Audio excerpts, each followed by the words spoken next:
So as we started ang bulan sa November, aduna tayo or nagpadayon ta sa atong topic no about missions, and nag-shift ang atong focus into the gospel.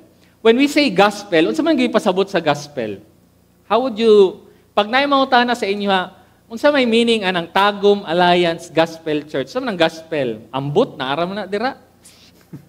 So may gospel. So in simple words, gospel means the good news. Unsa may maayong balita? Maayong balita kay nay ayuda. Ano bang maayong balita? Of course, maayo man ang balita, no? But the good news that we are talking about here is the good news that Jesus niabot diri sa kalibutan, gipadala sa Amahan, He suffered and died for our sins, and then after 3 days, tabanhaw siya, and pinaagi sa atong pagtuo sa iya, we have access to eternal life. Naatay access sa bagong kinabuhi, nahimutang membro sa pamilya sa Ginoo. That is the good news. Nga kung sa una, padulong ta sa impyerno tungod sa atong mga binuhatan, pero karon nga nagatuon na ta kang Jesus, good news nga moadto na ta sa langit because we have put our faith in Jesus. That's the good news. So kung naay mangutana sa inyo mo nang gospel, nabuhi si Jesus, namatay para sa atoa, kumutuo ta sa iya, we will be saved, no? That's the good news. And that will be our topic for the next couple of weeks, no? Mag-focus ta sa gospel. Now, kung bantayan nato ang ato ang isa may updated diri sa mga panghitabo sa Pilipinas, of course na ay bagyo no sa Luzon area. Pero for the past couple of weeks, adunay pipila ka major hearing ang nahitabo sa atong government. Ang first ana is ang pinakauna. Yan. Ang hearing sa EJK that is held in the Senate, which involves ang atong former President Duterte. Ang second ang isa pa ka major siguro is ang pinaka-ongoing is ang OVP or Office of the Vice President budget hearing sa Congress, which ang main focus na pod is ang iyang anak nga si Vice President Sara Duterte. So sila ang naa sa hot seat karon, no? Medyo init ang mga discussion about ani. For the last couple of months, dapat kanang gistoryahan na to, which is ang hearing sa Senate sa KOJC sa abuse man ang unsa no ang gipataw sa iyaha. And then also with ang sa Pogo operations diri sa Pilipinas with Alice Go and company, no? So sila ang na-hot seat ana. Kung sa una ang pinaka ginasubaybayan nato is mga K-drama series, karon dili na. So sa una ang uso is Netflix and chill, karon Senate hearing and chill na. So spending time nga magsigig tan-og Senado kay wala man tay makuha nang magsigig tan-og K-drama. Kilig-kiligon ta di man ta kayo maapektuhan na. So dito lang ta Senate hearing no kay affected man ta na mga Pinoy. So mauni ang nahitabo. And can you just imagine if you are in the position of, let's say for example, former President Duterte or siguro nakakang Alice Go nga position. Can you imagine being there for, kabalo mo ang ilang mga hearing, it would go to 5 to 8 hours. Ang uban nga mga senador na sunod-sunod man ilang mga hearing. So moabot usahay og 10 hours, 12 hours pa siguro. So can you imagine being there kanang gina-question ka sa imong mga gihimo in the past, gi-question ka asa man kaaning panahon na o sa imong gibuhat ani. Grabe siguro kakapoy no. Kana man ganing maminaw lang ta sa atong teacher, kana man ganing maglingkod lang ta maminaw sa mga pastor, mga kapuyan maganitag isa ka oras lang. So how much more i-interrogate ta, pangutanon ta for several hours. Kinahanglan nimo again hinumduman ang mga nahitabo sa una. Syempre, kung naa kay ginataguan nga gihimo nimong dautan sa una, maningkamot yug ka nga taguan na. So you have to be very wise in answering kay masakpan ka kung naa kay gitaguan. So ingana ang ginabuhat, ambot lang kung kinsa sa ilaha ang ingana. Wala ko dili ko mo judge no. Ngana no. Si former president lahi pud iyang struggle kay ang iyang struggle is pagpugong sa pagpamalikas. So mo na iyang struggle sa iring. Ma-notice man nimo nga ginasulayan niya pero kanang mugawas gihapon. So ingana ang ilang situation no. Imagine yourself in their shoes. Lisod. It will be very hard to face these people, and then kabalo pa ka nga naay online, na daghan kay mga katanaw sa imo online, mahadlok ka, makulbaan ka, maulaw ka. But the reality is, I want you to remember this. If you know that you are standing for what is right, if you know that kung ang imong gibuhat sa una is tama, wala kay gihimo nga daotan, tama ang imong gibuhat, wala kay angay kahadlokan. Tama? Even if baliktaron pa na nila ang ilang mga pangutana sa imuha, kapila ka nila i-interrogate, if you know for yourself, kay naamang ka na experience mo mismo nga wala kay gibuhat nga daotan, naa ka sa kamatuoran, then you have nothing to be afraid of. Tama, no? Wala kay kinahanglan, kahadlokan, kay naa ka sa kamatuoran. You know, this is the situation of many of the disciples sa pagsugod sa Acts, especially sa atong passage this morning in Acts chapter 4, verses 1 to 22. Kung natay mga Bibles, let's open it in Acts chapter 4, verses 1 to 22. And particularly, kaninga passage or kaninga kanang scripture, ang involve ani si Peter ug si John. Okay? Sa pagbiya ni Jesus, the disciples were always in the danger of being persecuted. Mao gyud ang reality, no? Nga naa sila always danger nga pwede sila dautan, pwede sila ipapatay, ipakulong. Tungod kay nagsunod sila kang Jesus. Ang goal sa government during that time is i-control tanan. Dili nila gusto nga magdaghan ang mga Kristiyano. And so that ang mga nagsunod kang Jesus were always in danger. But you can see in the whole Bible, especially in Acts, nga ang mga Christians, especially ang mga disciples, wala nahadlok. Wala sila ni undang sa gusto ipabuhat sila sa Ginoo. Nagpadayon sila sa pagsangyaw sa pulong sa Ginoo.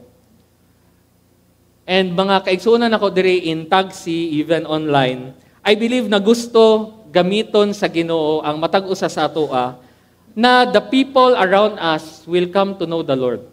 Nga pinaagi sa atoa, they will know Jesus. But many times, maunahan ta sa kahadlok, maunahan ta sa kaulaw. Tama? Many times, we tend to shy away. Ang uban gani, nakoy nakaila nga, wala gid siya nagpaila nga Christian siya sa ilang trabaho. Wala dyan nakabalo nga Kristiyano siya dito. Pila na siya ka years. No? Because we are afraid. Maulaw ta.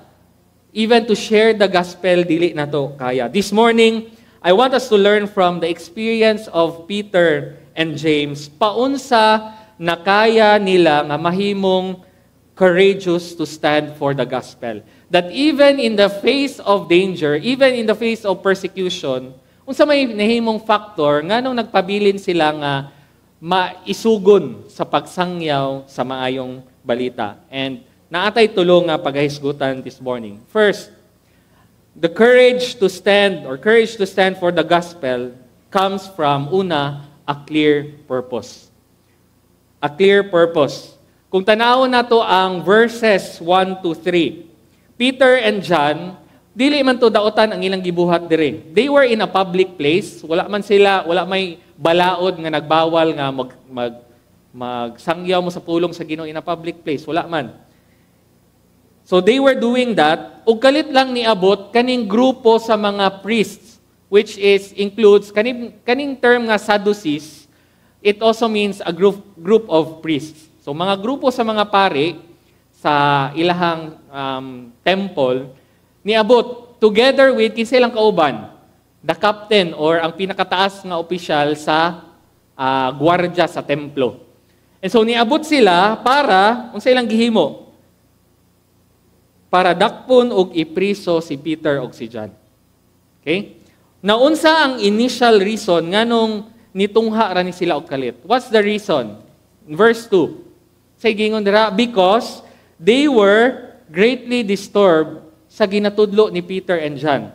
Ngano man, kay ang pagtudlo about the Lord, una sa tanan, trabaho na sa Sadducees. And so, mura ba, gisapawan ni Peter o ni John ang mga Sadducees. So, na-threaten sila. Kay Peter and John were teaching about the Lord. Ikaduha is, they were teaching about Jesus, which is wala ginatudlo sa temple during that time. Ang ilang pinaka-religion during that time, wala gatudlo about kang Jesus. Wala sila gatuo about sa resurrection ni Jesus. And so, red flag si Peter ug si John sa ilahang religion. Okay? So, gidakop sila and gipakulong sila. Now, diri pa lang, naanay pwede himuon si Peter ug si John. Unsa may imong himuon if nakita nimo, for example, kana ganing sa school, tapos kana ganing magstorya mo, magtabi mo sa imong barkada, kana kusog kay inyong katawa, kusog kay inyong storya, and then nakalit nimo nakita ang principal padulong sa inyong dalan. Unsa inyong himuon? It's either maghilom mo or mabungkag mo. Bungkag ta kay naa ng principal. Pwede na nagibuhat ni Peter o ni John. The moment nga nakita nilang gwardya ang mga pari ni duol sa ilaha, bungkag ta kay undang ta sa atong gihimo kay kabalo ko dili sila ganahan sa atong gibuhat. And yet when you look at the passage, wala na nila gibuhat. Until nga gidakop sila sa gwardya sa temple, nagpadayon sila sa pagsangyaw sa maayong balita. They continued to share the gospel of Jesus to other people. Nga naman, because unsay ilang goal, unsay ilang purpose, unsay nahitabo in verse 4. Ang ilang goal, kabalo sila nga, ang ilang purpose is for many people to hear the gospel, and sa ilang pagdungog sa gospel, they will be saved. And unsay nahitabo in verse 4? In verse 4, 5,000. Ang 5,000 nga mga katawhan nga nakadungog kang Peter o kay John, nituo kang Jesus og naluwas.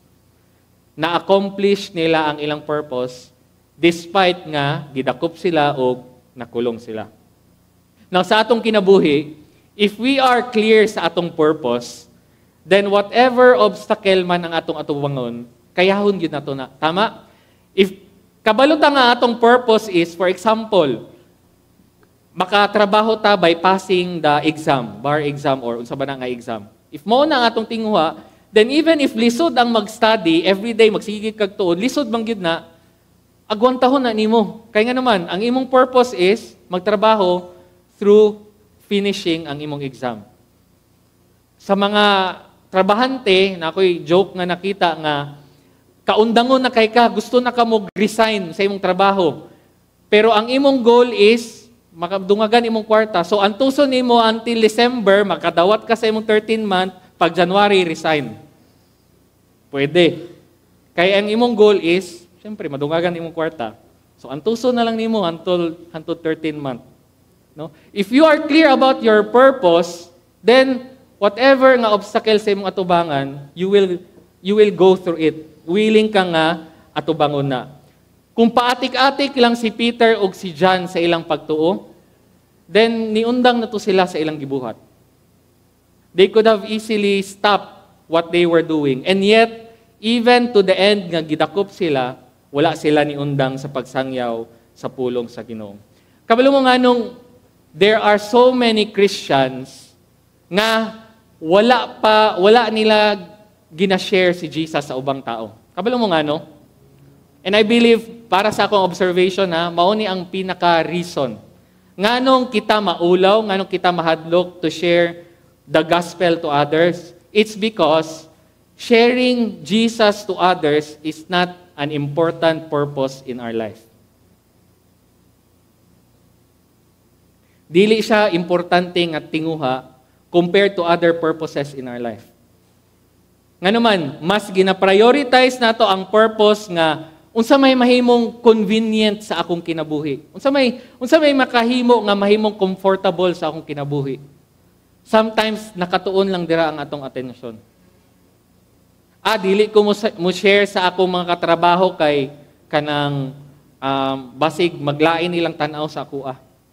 Dili ko mo share sa akong mga classmate kay basig dili na ko nila amiguhon. Nga naman, sharing Jesus to others, sometimes uncomfortable siya. Diba? And so, kung dili gid siya priority sa atong kinabuhi, dili gid nato siya buhaton. Kung mas importante ang ubang butang sa atong kinabuhi, then we will never have time for this. Sometimes atong hunahuna is, Kabalo man ko, dili na sila mutuo kung mo share ko. Nagpag-ginoo-ginoo na ka, kay nagbuot-buot naman ka. Hindi sila mutuo. Wala ka kabalo, ikaw day ang gamiton sa Ginoo. Yes, okay man nga pinaagi sa atong kinabuhi, they will see Jesus in our life. No, that's a good testimony. But always remember, sa gingon sa Bible, faith comes from hearing. Hearing the word of God. Dili faith comes from seeing. Kinahanglan nga madungog nila gikan mismo sa atoa about the good news of Jesus. Dili enough nga magpakabutan-buutan rata sa trabaho sa school. Kinahanglan mismo magikan sa atoa that they will know about Jesus. Dili man pareho siguro kang Peter o kang John nga 5,000 dayon ang maluwas pag-share na to, no? Murag daghan ra kaayo. But even, siguro just think, sa napulo nimo ka-sharean, ang ika-napulo ni tuo. That's already an accomplishment on your part. No? If you think nga, for example, niundang na ka sa ika-9, kay na-discourage ka, nga ang ika-napulo day ang mudawat, then wala ka naabot sa ika-10. No? And so our goal is to just continue to share the gospel. Kaya nga naman, ang atong purpose is daghan ang makadungog sa maayong balita. Baliko na ko, kung wala ta ani nga purpose sa atong kinabuhi, we will always have reasons para dili ni siya buhaton. Magsige na lang taog, huna-huna sa ubang mga butang, kalimtan nato ang pag-share sa pulong sa Ginoo. Ikaduha, not only does it take clear purpose, it also comes from a clear authority. Kung tanawon nato ang verses, ang nahitabo pagkahuman, katong niatubang na silang Peter o si John, no? Nahimong hearing yun ni, atubangan sa mga Sadducees, sa Sanhedrin, sa mga priest, no? Atubangan sa mga banggiitan nga mga religious leaders, gi-interrogate sila, gipangutana sila. And notice, ang question sa ilaha naglahi. Ang question, ang pagdakop sa ilaha niya is they were teaching about Jesus. Pero ang pangutana sa ilaha dire is sa paunsang power or kang kinsang pangalan man mo nagbuhat sa inyong ginabuhat. They were looking for authority. Kinsa may nagtugot ninyo nga buhaton ang inyong gibuhat. Unsa man nilang gibuhat? Dili lang ang pagsangyaw sa pulong sa Ginoo, but if you go to Acts chapter 3 verses 1 to 10, before day ani naa sila'y gipaayo nga lumpo or pilay. Kani nga pilay, since bata pa siya, naa siya sa tubangan sa temple. And daghan tao nakabalo ana. And so pag-abot ni Peter og ni John, gipaayo nila ang pilay. And unsay nahitabo? Ang pilay nitindog, nag-celebrate, naglukso-lukso, og nakita sa daghang tao, simba sila sa Ginoo tungod sa nahitabo nga miracle. And so ang pangutana sa mga leaders is mahitungod ani. Nganong nagpaayo man mo, kinsa may nag-ingon sa inyo nga mag-healing service mo dito sa pilay, sa atubangan sa temple. So that is, nalahi ang storya or ang dagan sa storya. And diri, gitake ni nga opportunity, especially ni Peter, to share the gospel. No? Even sa atubangan sa kanang persecution, kanang gi-interrogate silang taman, gihimo niya ning opportunity to share the gospel. So unsay ang gingon? Gihimo na mo to in the name of Jesus. And makita na to dire sa Acts 4:12. Siguro ang isa sa pinaka-importante nga verse when it comes to sharing the gospel. And I hope memorize na to ni. Unsay gingon sa Acts 4:12? Salvation is found in no one else, for there is no other name under heaven given to mankind by which we must be saved. Walay lain nga tao ang gihatag sa Ginoo para kita maluwas. Kay kinsa lang nga pangalan? Kang Jesus. No? So dili gyud to tinuod tong gihiring sa katong taga Davao. Kay dili man Jesus iyang pangalan. Walay lain nga pangalan nga gihatag sa ato but the name of Jesus our Savior. And so makita na to dire that um, naghibulong ang mga leaders. When you look at verse 13, pag-ingon nila ani, natingala ang mga leaders, kinsa maning mga tawhana. They were, unsay giingon nila? These people were ordinary men. Di ba? Kinsa naman si Peter ug si John, mga mangingisda raman ni. Ordinaryo nga mga trabahante. They were, unsay description sila, unschooled. Wala ni sila nagskwela. Dili ni sila dapat kabalo musturya in front of many people and kanang mga tag-as nga mga tao sa society. And yet, they were able to answer ang pangutana sa mga religious leaders. And so, kung tanawon nimo sa last part sa verse 13, unsa ang naghimo og difference sa kinabuhi ani mga tawhana? It was because they have been with Jesus. Tungod sa ilang time with Jesus, tungod sa ilang experience with Jesus, nalahi ang ilang kinabuhi, nag-transform ang ilang kinabuhi. And they became courageous in sharing the gospel to others. Even atubangan aning mga dagkong tao sa ilang panahon, wala nahadlok si Peter o si John. Instead, they used this time to share the gospel to these leaders. On their own, sa ilang sarili lang, they were unschooled. Walay pagskwela, walay trabaho, wala gyud sila on their own, ordinary people. Dili ni sila dato, dili ni sila mga intellectual nga mga tao.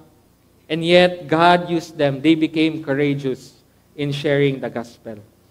Unsay giingon ni Jesus in the Great Commission? Before siya niingon, go and make disciples. Unsay giingon?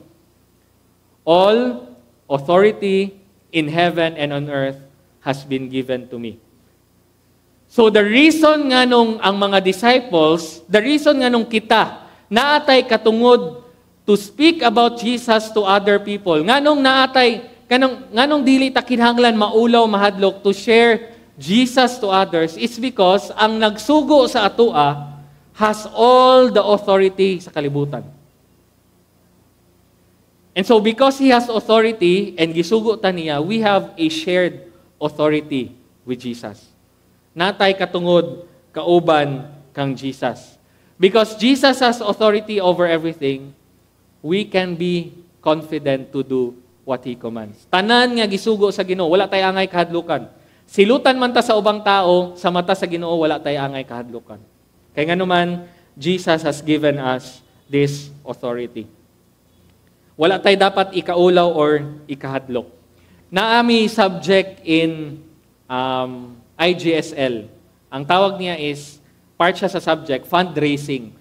Nga ako nga pagkatao, dili gyud ko ganahan mangayo. Sa tinuod lang, dili ko ganahan kanang manghangyo. Dako gyud na nga kung pwede mao nang kung dili man ko manghangyo, ako na lang mobuhat. Sometimes ingana gyud may tabo.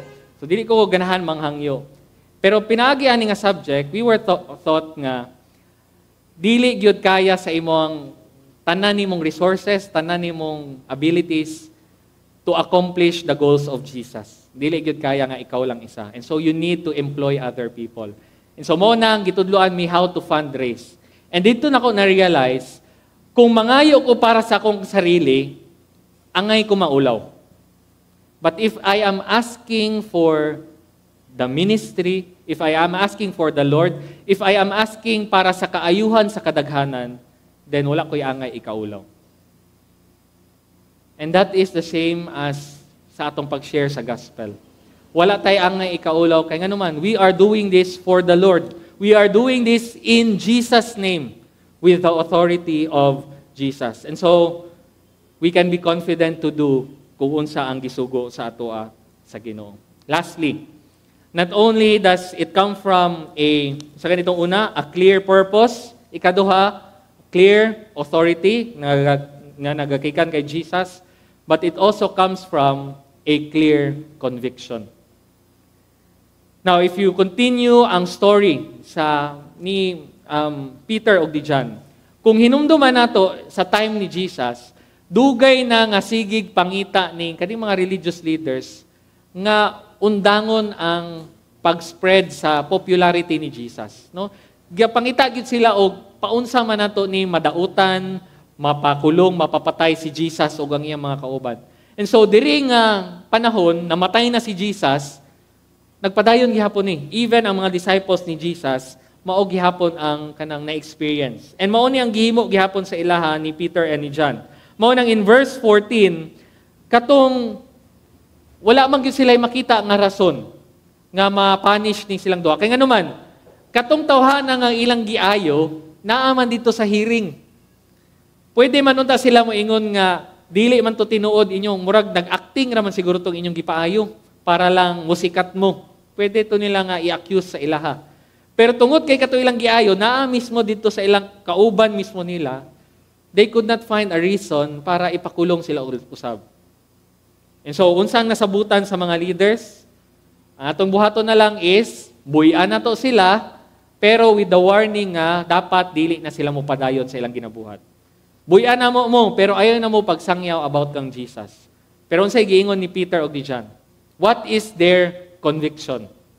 Unsay giingon nila una, verse 19, kinsa ang masundon dapat namo? Kamo nga mga leaders diri sa kalibutan or ang Ginoo mismo nga tag-iya sa tanan? Basically mo na ilang gingon. And kabalo taon sa itubag ana, no? Kinsa man among dapat sundon? Kamo nga mga tao lang or ang Ginoo mismo? And then in verse 20, unsay ilang pinakarason? What is their second conviction?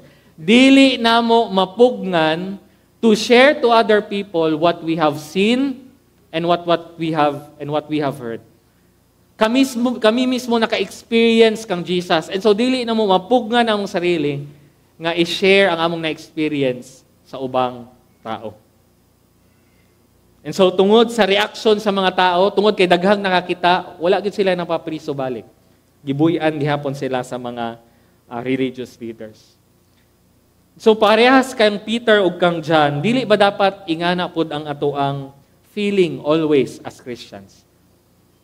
Dili ba dapat ingana atong feeling as Christians always? Kana ganing, dili nimo mapugngan ang imong kaugalingon na moingon about kang Jesus, about sa imong experience kang Jesus.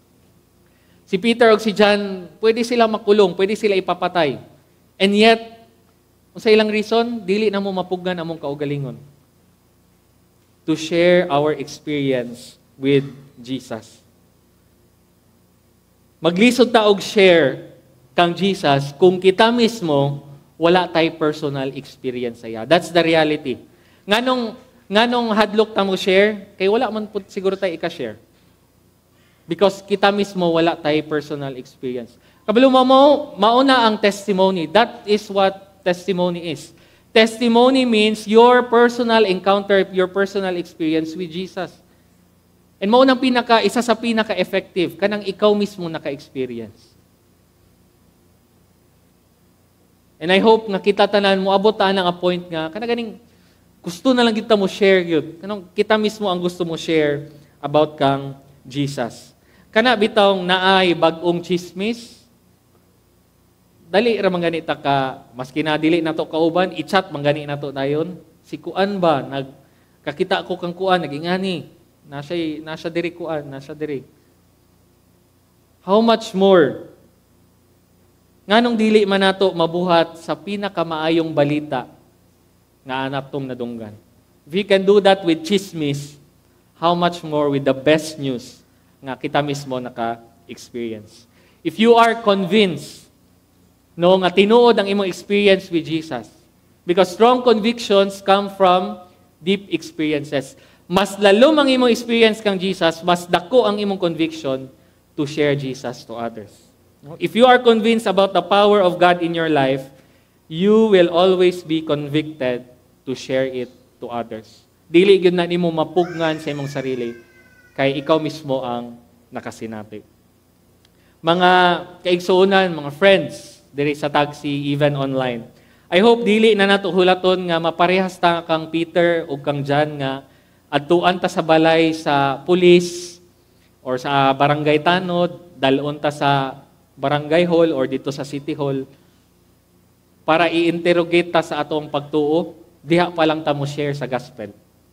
I hope nga dili ta magpaabot ana.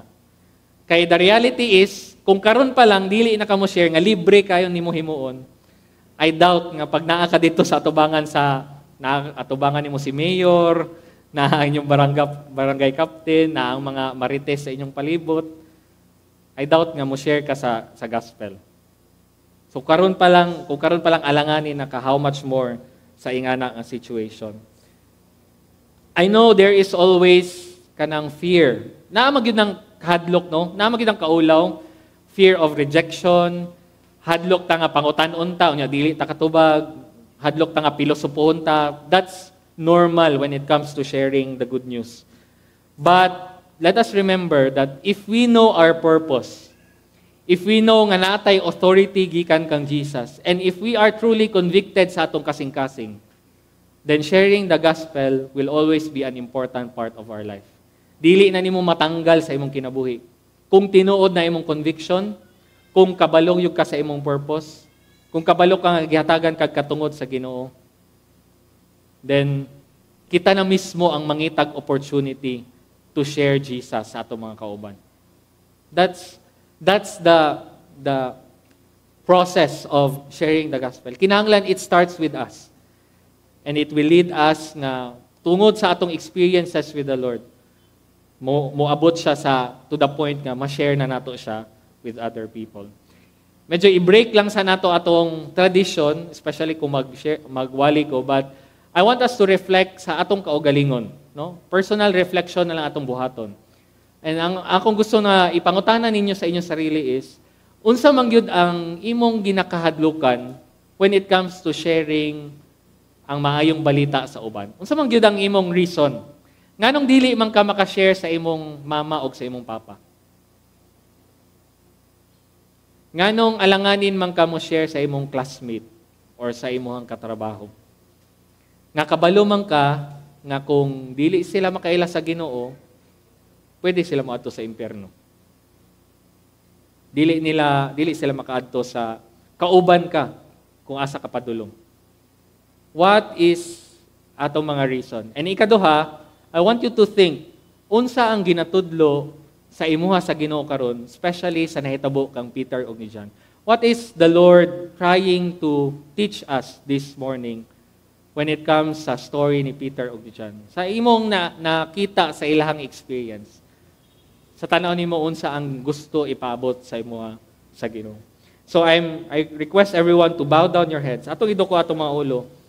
And let us think, unsa man gyud atong reason nganong struggle sa ato to share the gospel to others. Kung unsa man ang imong iingon karon, I want you to commit that to the Lord. Lord, mahadlok ko tungod kay ingani. Maulaw ko tungod kay ingani. Lord, tabangi ko nga mawala ni sa akong kasing-kasing, mawala ni sa akong una-una. And that, Lord, gamita ko to share kung kinsa ka sa akong mga kauban. Let's come to the Lord in prayer.